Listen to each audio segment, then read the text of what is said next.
I don't know if any of you watch this, but I don't normally watch OWN.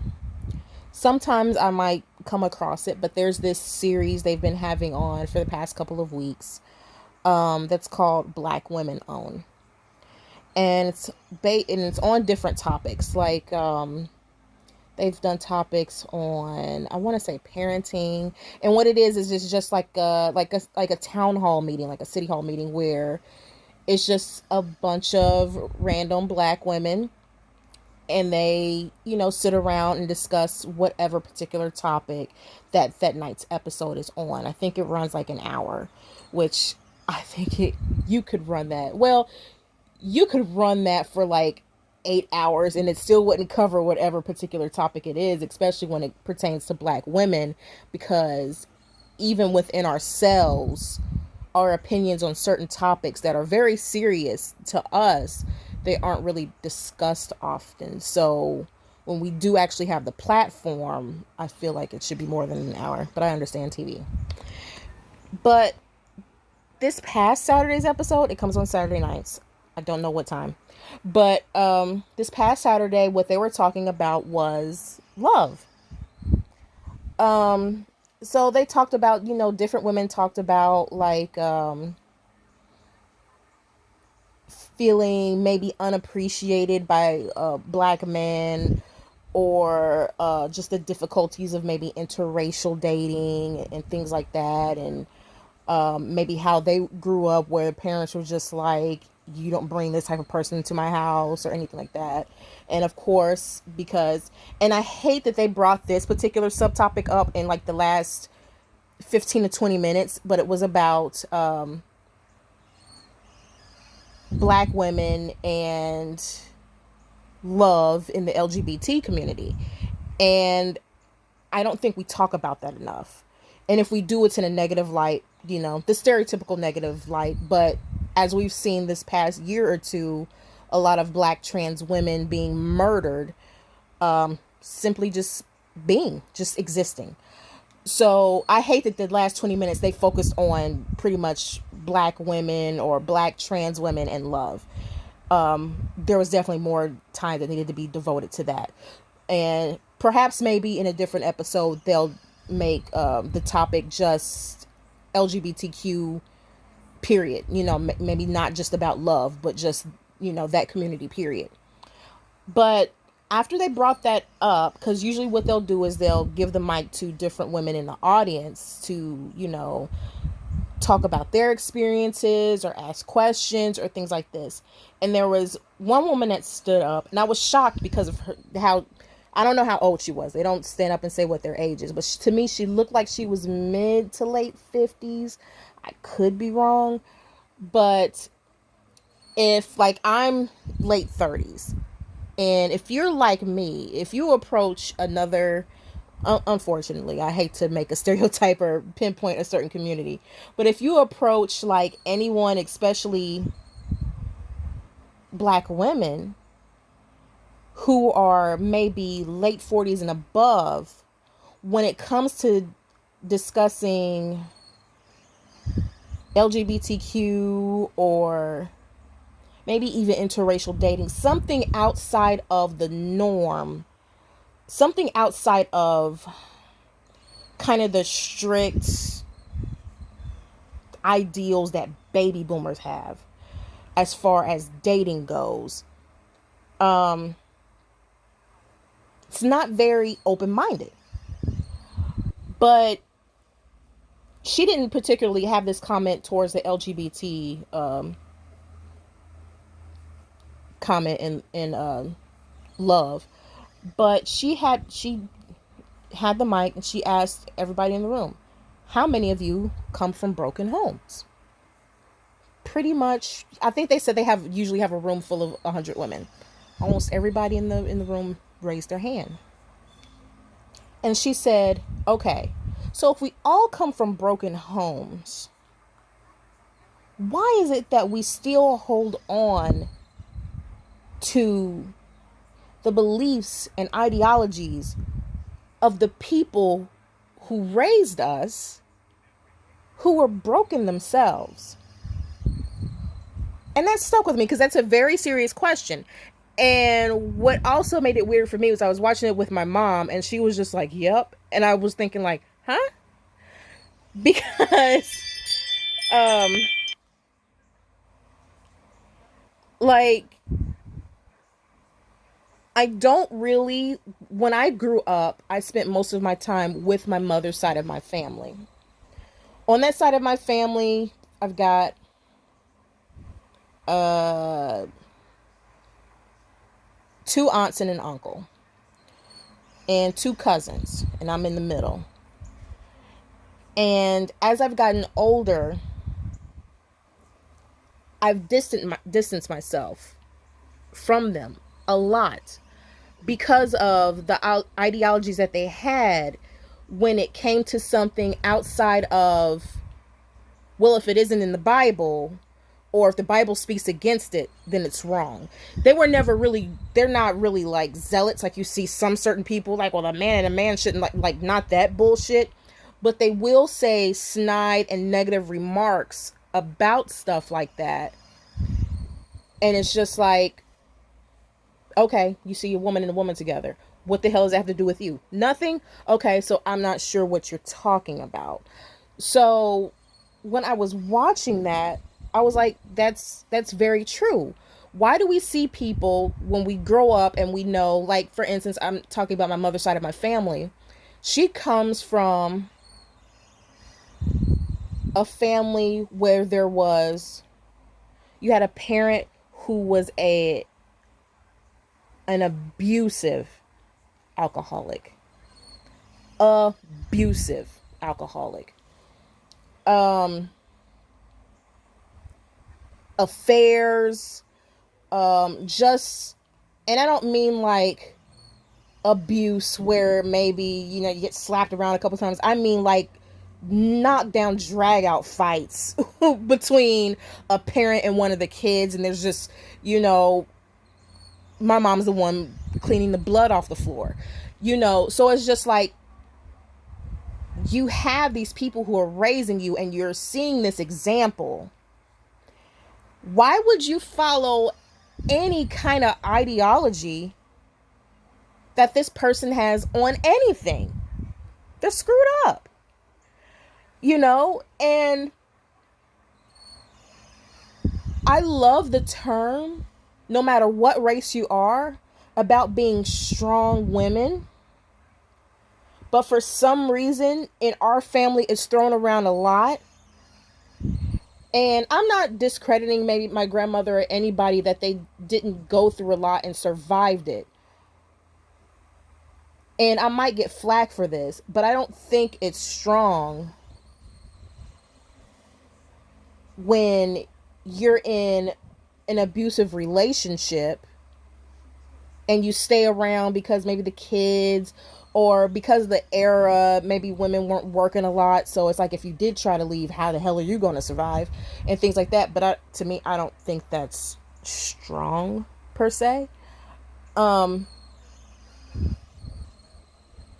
yeah, but one of the main reasons why I haven't had children yet in my life is, one, I didn't want to become the stereotype of somebody who goes off, has a baby with a guy because we're so in love, and then something goes south, and instead of working on the relationship, you break up, and you go on to the next one, and you're so in love, and then you have another baby, and that, you see that just repeated. And it's not just black women, it's a lot of women where we keep looking for love and thinking that, the baby's gonna save it.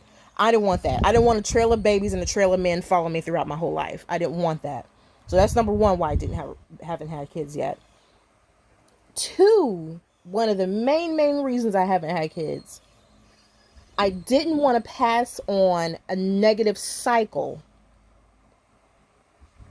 down to my kids, because I was aware of that from even when I was a kid, that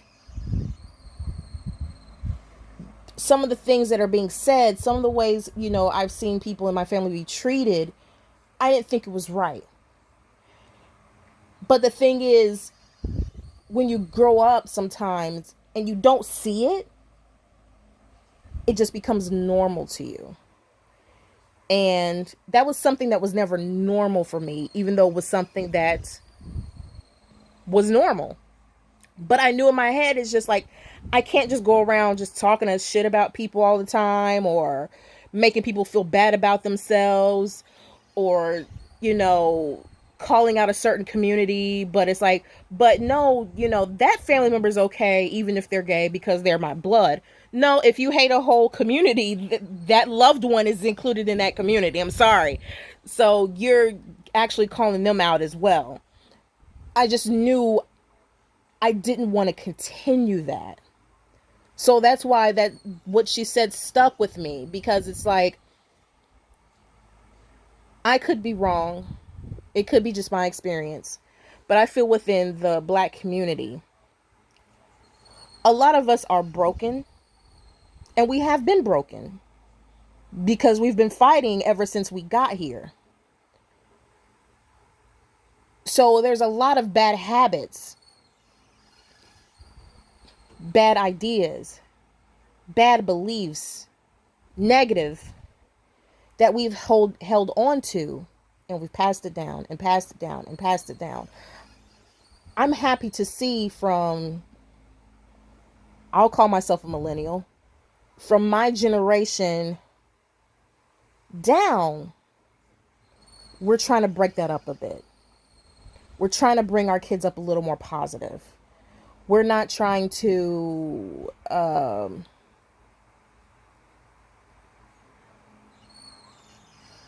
shame our kids. Like I see sometimes, for instance, I work in retail, so I've seen customers come in with their kids, little kids who are probably just perfected walking, probably still haven't mastered the toilet yet, and because of maybe certain ways that they dance, don't do that. Especially if it's a boy, don't do that. Like if he's shaking his hips, don't do that. People will think you're gay. He's 3.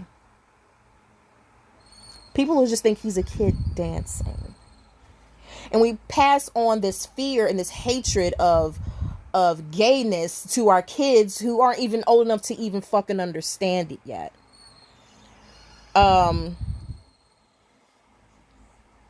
Yeah, I don't get it. So it actually shocks me sometimes when I see people who are my age or younger who still kind of hold on to that. Where it's just like, don't do this because it makes you look this way. Don't do that because it makes you look that way. Or, instead of nurturing that person, because if you don't nurture, then all you're doing is creating fear. You're creating somebody who's going to be afraid to be themselves.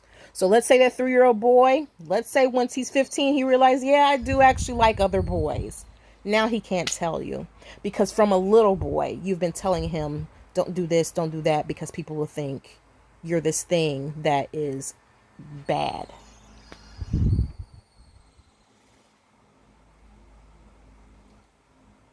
So how do you grow up to be an adult who may have been hurt by the words or the actions of your parents, only to turn around and do the same to your offspring? Like the reason, actually the reason that I think that woman got up to make that comment is because before her, they were speaking about trans women and how some of them were being murdered and things like that. And this woman, she got up, she's just like, the typical, like how people do with racism. I don't have problem with black people, but that was pretty much her whole setup. I don't have anything against the trans community, but as soon as you add in that but, it completely negates that first sentence. So I don't even understand why that first sentence is even needed, but the Bible said that totally erases credibility. But it's just that I don't believe in it. First of all, one of the people on the panel, I wish I could remember her name, but apparently she must be a very important person in the trans community. So for somebody to say, I don't understand how somebody can say I don't believe in a particular type of person as if it's a fairy or Santa Claus. Like, you have a trans person sitting right in front of you, so what the fuck is there for you to believe in? I don't understand that comment. I don't know why people do that bullshit. But we do things like that where I don't believe in this, I don't believe in it. Well, it exists. So I don't know what you're trying to believe in. All people are asking is for you to respect them. I don't need you to believe in me or, worship the ground I walk on. I just need some fucking human decency. That's all people are asking for. So, and then the next person who got up was the woman who made that comment. It's just like the woman who said she didn't believe in the trans community. Her whole logic was based on the Bible because that's how she was raised. Okay, you can believe in the Bible all you want. I don't knock anybody for that. But when you use your Bible as your way to discredit a whole nother community, person, whatever, a whole nother life, then that's a different thing. Then that's something that means somebody brought you up a little bit fucked up. I'm sorry, it's the only way to say it, because if you have another person who has nothing entirely to do with you, living their own little life, and then you come in with your, well, I don't believe in what the fuck it is you're doing, so like that's dumb to me. That's completely idiotic to me. So you were brought up with this whole religious view of that. If a man and a woman isn't together or anything like that, doesn't matter. Maybe if he beats the shit out of her, or as long as a man and a woman is together, that's all that matters. When what it should be is, if a person is with somebody that they love, if a person is with somebody that treats them with respect and unconditional love and respect, all of that, that's what should matter. It shouldn't be what Jesus said. Because you nor I know what the fuck Jesus said. That's just truth. So, I don't know. What do you think? Because I think in some way, all of us in some way come from broken homes. It doesn't necessarily mean that there's like rampant incest or abuse or anything going on, but if you have someone who's kind of like people look at me weird because I'm just like, I don't really kind of deal with my family at all, and it's not, I wasn't abused or anything like that. It was just kind of the negative loop that kept going, and it made me, people don't believe in this, and and that's fine. I am a Libra. By nature, I should be very kind of flighty, flirtatious, can hold a conversation with anybody. I should be the type of person where I should be able to talk and make friends everywhere I go. But because of some of the things that I would talk about, I don't care if it was nerdy stuff, if I was saying something that unintentionally made somebody that was an adult feel stupid when I was a child, I got kind of shamed for that. And it was never outright shaming, like, don't fucking talk to me like that. You don't know what you're talking about. You're 3 or 7, or, it was never that. It was always little, just little jabs here and there. So imagine that for 37 years. Just little jabs. It eats away at you. And yeah. So what's your thoughts?